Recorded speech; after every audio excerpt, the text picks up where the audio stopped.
Hi, this is Dr. Gregory Sadler. I'm a professor of philosophy and the president and founder of an educational consulting company called Reason.io, where we put philosophy into practice. I've studied and taught philosophy for over 20 years, and I find that many people run into difficulties reading classic philosophical texts. Sometimes it's the way things are said or how the text is structured. But the concepts themselves are not always that complicated, and that's where I come in. To help students and lifelong learners, I've been producing longer lecture videos and posting them to YouTube. Many viewers say they find them useful. What you're currently watching is part of a new series of shorter videos, each of them focused on one core concept from an important philosophical text. I hope you find it useful as well.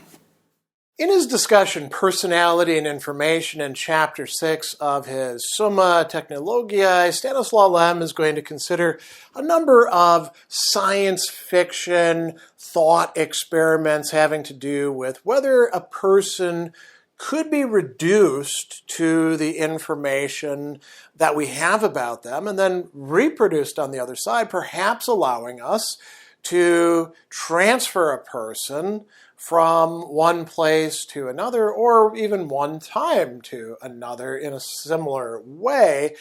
And he's going to shift to a different kind of sci-fi situation that bears certain resemblances in it about 2/3 of the way through, and he says that here we enter a true nightmare of a paradox. Well, what is that? It has to do with freezing human beings. Now, why would we want to freeze human beings? Well, the theory is that other animals can hibernate, and perhaps we could induce something like that in human beings with pharmacological substances or cooling down the body. And he says hibernation could be deepened so it resembles authentic death. You could kill the person and bring them back to life. And so he calls this a state of reversible death. It would involve not just slowing down, but stopping all the life processes. And this would, maybe reduce us to close to absolute zero. And we don't have the technology for this at the present, although people are being frozen in hopes that someday they will be able to be revived. And he talks about, we've been able to do this with sperm in some cases. So what about complex organisms like a human being? He says, well, there's a lot of technical difficulties involved, but let's assume that we have freezing technology that works 100% of the time for reviving a person in the future.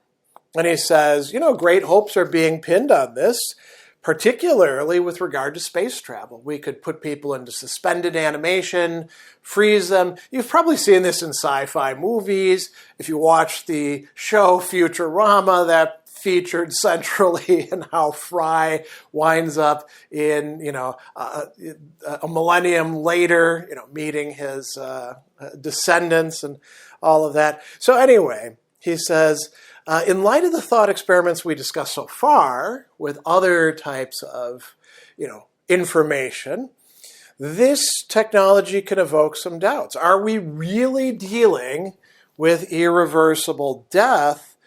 Is it not possible the frozen person dies once and for all, while the person we revive will be a mere copy of who they were? So they don't retain what we call personal identity in the truest sense, although they are very, very similar to what has been frozen, right? Is the revived person merely a copy of the person who was frozen? And Lem says, well, he seems to be the same person, right? His life processes have been stopped in the way that you stop a watch. Restarting it amounts to a revival. In any cases, the processes never come to a complete standstill. So, this would actually work quite well. But let's take it a little bit further. We're not killing the person completely, and then we are bringing them back to life. He says, let's imagine another thought experiment. So we've frozen Mr. Smith at the exact temperature of absolute zero. So there's almost, there's either no movement or negligible movement of the atoms involved, right? Apart from the tiny oscillations that atoms manifest at the lowest energetic level, we can't see any movement, any motion or movement through an electronic microscope. And so everything has become crystalline structures that we can understand in terms of the atoms. And we could have perfect information about these. So trapped by the frost, the atoms of Mr. Smith's brain, immobilized, thus more accessible, can be picked out by us from his skull one by one and placed in appropriate containers. And we place the atoms of each particular element in a separate container, and we store them in the extreme cold of liquid helium until we piece them back together when the time comes, fitting each one back where it belongs. And we keep very careful records so we know where each kind of atom needs to go. Now, notice that it doesn't have to be the exact atoms, because the atoms are, different elements. So one oxygen atom could be interchangeable with another, but we know that an oxygen has to go here and a nitrogen here and whatever else is involved, right? So we've got Mr. Smith as a whole range of material, as we could say information about how to reconstitute Mr. Smith, or how Mr. Smith was originally reconstituted. And so we put the reassembled atoms back together until a frozen brain, and we put it into a body, and we do a revival procedure. Defrosted, Mr. Smith gets up, puts on his clothes, and goes home. So far, so good, right? But then we find out that something happened in the process. It turns out our assistant broke every single test tube that contained in the form of fine powder the atoms of carbon, sulfur, phosphorus, and all the other elements that had constituted Mr. Smith's brain. We'd placed these test tubes in the freezer on the table. The assistant tipped over the table and, seeing the disaster he caused, quickly removed all of its traces. He collected whatever was left from the spillage of the elements into new test tubes and replaced the missing bits by referring to the notes in the lab diary, in which we'd entered with utmost precision down to a single atom what each test tube contained, right? So we've got the information. We've lost, let's say, half of the material. But you just go back to the laboratory and you've lost some carbon, put some other carbon in there. You lost some oxygen, put some other oxygen in there, because the atoms are just as good as each other. And he says, we can still see Mr. Smith walking away in the courtyard. And, this is kind of an issue. And then we get another surprise. Another Mr. Smith enters. What happened? Falling down from the table, the test tubes broke. The assistant was in a hurry and collected only half of the spillage. But another assistant collected all the elements spilled on the floor.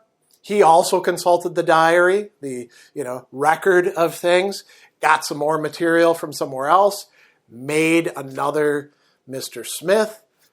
Now we've got two unfrozen Mr. Smiths, and which one is indeed him? Which is the continuation of the frozen one? The first or the second? This is a problem, right? Each carries half of the original atoms, and he says, we've experienced the doubling of Mr. Smith, but what about the original? Is he alive in both bodies? Maybe in neither of them? And he says, there's no way we can actually decide it except in an arbitrary manner. We could decide that both Mr. Smiths are a continuation of our friend, or, we could decide neither one is. Mr. Smith actually put his trust in us that only one Mr. Smith should show up afterwards. And it seems like we've kind of screwed up here. And, Lem is going to say, things are beginning to get muddy. Should we perhaps assume that some kind of immaterial soul exists that remains trapped in the brain structure like a bird in a cage, but that escapes the bodily fetters as soon as the cage bars, that is, the structure's atoms, are broken down and separated. And he says, only despair drives us towards metaphysical hypotheses, but they don't solve anything, even if we make recourse to them, because we got two different Mr. Smiths. Does that mean that the soul is somehow in both of these bodies, or perhaps neither of them, or half of the soul in one, half of the soul in the other, or one soul somehow spreads itself out? We just simply don't have any way of answering that. So this is yet another, like he says, nightmare of a paradox that has to do with turning people into information and then reconstituting them later on.